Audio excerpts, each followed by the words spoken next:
నమస్తే. వైష్ణవి ఇంటి వద్ద ఉన్నాం. 8 రోజులు అయిపోతా ఉంది ఆమె మరణించి. ఇంకా కూడా ఎంక్వైరీ నడుస్తూ ఉంది. పోస్ట్ మార్టం రిపోర్ట్ ఇప్పటికీ రాలేదని చెప్పేసి అధికారులు చెప్తా ఉన్నారు. నాయకులు కూడా ఒక్కరొక్కరుగా వస్తూ ఉన్నారు. ఆ కుటుంబానికి భరోసానైతే ఇస్తూ ఉన్నారు. ఎవరైతే వైష్ణవి మరణానికి కారణమయ్యారో కుటుంబ సభ్యులు, అలాగే చంపినటువంటి హరిబాబుకు ఖచ్చితంగా కఠినంగా శిక్ష పడుతుందన్న ధీమాతో కుటుంబ సభ్యులంతా ఉన్నారు. ప్రభుత్వం కూడా స్పందిస్తూ ఉన్నదని చెప్పి చెప్తా ఉన్నారు. ఏదేమైనప్పటికీ వైష్ణవి కథ ముగిసింది. కుటుంబ సభ్యులంతా కూడా ఇంకా కన్నీరు పెడుతూ ఇంట్లో ఏడ్చుకుంటూ ఆమె జ్ఞాపకాలతో ఉన్నారు. మొన్నటి వరకు ఇదే ఇంట్లో హోమ్ లాక్స్ అని చెప్పేసి ఇంకా అనేక వీడియోలు చేస్తూ ఇంటిల్లాదిపాదిని నవ్వుతూ ఉన్నటువంటి బిడ్డ ఈరోజు వాళ్ళకు దూరం అయిపోయింది. ప్రేమ పేరుతో దగ్గరైనటువంటి ఒక వ్యక్తిని నమ్మి కుటుంబం మొత్తం కూడా ఈరోజు కన్నీరు పెడతా ఉంది. ఈరోజు వైష్ణవి లేదన్న వార్త వాళ్ళందరినీ కూడా కలిచివేస్తూ ఉంది, కన్నీటిని తెప్పిస్తూ ఉంది. గ్రామస్తులు కూడా చాలామంది భావోద్వేగానికి గురవుతూ ఉన్నారు. దాదాపు 13 మంది అన్నల ముద్దుల చెల్లె రాఖీల పండుగ వస్తే రాఖీ కడుతూ కట్నం కోసం మాతో అల్లరి చేస్తుందేమో అన్న ఆలోచనలను దూరం చేసింది. సరే, ఏదేమైనప్పటికీ ఆమె మరణం బాధాకరమే. మరి అట్లాంటి మరణాలు ఇంకెన్నో కూడా బయటకు రానటువంటి సంఘటనలు ఉన్నాయి. ఈరోజు ఈ వైష్ణవి మరణంతో అనేక మంది ఆడబిడ్డల వరకట్నంతో వేధించబడుతున్నటువంటి ఆడబిడ్డల మరణాలు బయటకు వస్తూ ఉన్నాయి. కనిపించేటివి కొన్నే, ఇంకా కనిపించనివి ఇంకెన్నో. మరి ఆ బిడ్డలందరికీ కూడా ఎట్లాంటి న్యాయం జరుగుతుంది? వరకట్నం అడగద్దు అని చెప్పి చెప్తున్నటువంటి ప్రభుత్వ అధికారులే ₹1,00,00,000 ప్రభుత్వ ఉద్యోగం ఉంటే ₹1,00,00,000 ఇస్తేనే పెళ్లి చేసుకుంటారు. మరి ఇది ఒక గుణపాఠంగా, ఇది ఒక మార్పుగా ఈ కేసు మారబోతా ఉందా? నిజంగానే వరకట్నంతో వేధించేటువంటి ఇట్లాంటి మూర్ఖులకు ఈ కేసు ఒక గుణపాఠం కావాలని చెప్పేసి చాలా మంది ఆశిస్తూ ఉన్నారు. మరి నిజంగా గుణపాఠం అవుతుందా? ఎట్లాంటి శిక్ష పడుతుంది? ఎట్లాంటి న్యాయం జరుగుతుంది? బిడ్డ అయితే తిరిగి రాదు. మరి ఇంకో బిడ్డ కావద్దన్న ఆవేదన వాళ్ళ తల్లిదండ్రులు చూస్తూ ఉన్నారు.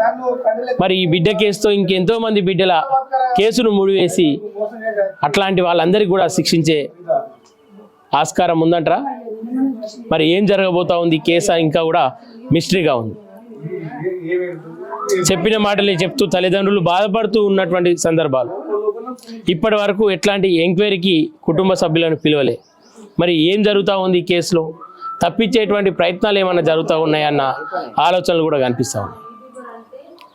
ఏదేమైనప్పటికీ ప్రభుత్వం సరైన విధానంలో సరైన శిక్ష వేస్తారని చెప్పేసి వాళ్ళు ఆశిస్తూ ఉన్నారు. వాళ్ళ ఆశయాలను అలాగే 2 రాష్ట్రాలు కూడా చూస్తూ ఉన్నాయి. ఇందులో ఎట్లాంటి తీర్పు రాబోతా ఉంది, ఎట్లాంటి న్యాయం జరగబోతా ఉంది, ఎట్లాంటి శిక్ష వేయబోతా ఉన్నారు.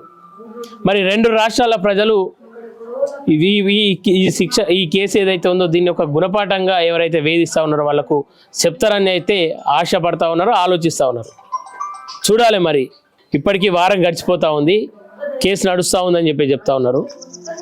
మరి ఇంకో వారంలోనైనా ఈ కుటుంబానికి తీపి కబురు అయితే కాదు, కానీ వాళ్ళ పైన ఎట్లాంటి శిక్ష పడుతుంది, వాళ్ళ చావు వార్త వినాలైతే కోరుకుంటా ఉన్నారు. సరే, చట్టం చంపిన వాళ్ళకు చంపాలని చెప్పదు అని చెప్పి చెప్తా ఉన్నారు.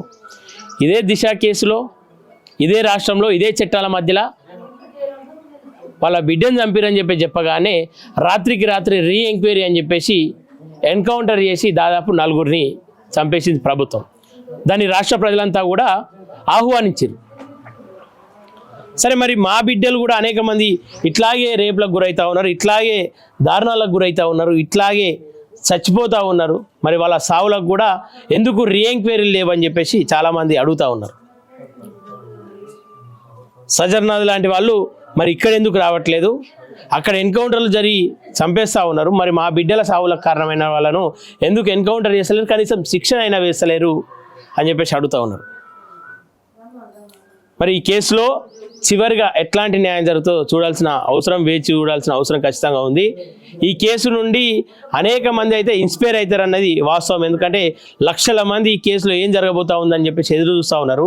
మరి ఆ లక్షల మందికి ప్రభుత్వం కావచ్చు ఈ ఏవైతే చట్టాలని చెప్పి చెప్తా ఉన్నాయో అవి బలంగానే పనిచేస్తూ ఉన్నాయి, ప్రతిష్టాత్మకంగా ఉన్నాయి, వాస్తవాలను చూపిస్తూ ఉన్నాయి. పేదోడికి పెద్దోడికి అని తేడా లేకుండా న్యాయబద్ధంగానే న్యాయం జరుగుతూ ఉంది అని చెప్పేసి వీళ్ళందరికీ ఒక సూచనగా ఈ కేసు నిలవాలని చెప్పేసి అయితే మేము ఆశిస్తూ ఉన్నాం. అదే దిశగా ఎంక్వైరీ కూడా నడవాలని చెప్పేసి మనస్ఫూర్తిగా కోరుకుంటా ఉన్నాం. పోస్ట్ మార్టం రిపోర్ట్ దాదాపు 6 రోజుల సమయం పడుతుంది, ఇప్పటికి 8 రోజులు అయితే ఉంది. మరి ఇంకా కూడా ఎందుకు ఆ పోస్ట్ మార్టం అయితే లేదో అధికారులు కొంచెం చొరవ తీసుకొని సరైన రీతిలో ఈ కేసును క్లోజ్ చేయాలని చెప్పేసి మనస్ఫూర్తిగా కోరుకుంటా ఉన్నాం.